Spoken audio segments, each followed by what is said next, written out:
Hey everyone, welcome back to the channel. If your screen brightness keeps changing on its own and it's driving you crazy, you're not alone. Today, I'll show you how to quickly turn off auto brightness in Windows 11, step by step. Let's get into it. First, click on the Start button or press the Windows key on your keyboard and type Settings. Click to open it.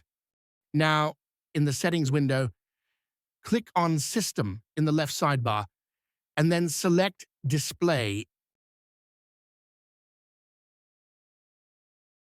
Click and expand the brightness option. Then select Off from the Change Brightness based on Content drop-down. Finally, close the Settings app and reboot Windows 11. With that, you have turned off auto brightness in Windows 11. And that's how you turn off auto brightness in Windows 11. If this video helped you, don't forget to like, subscribe, and hit the bell icon for more tech tips.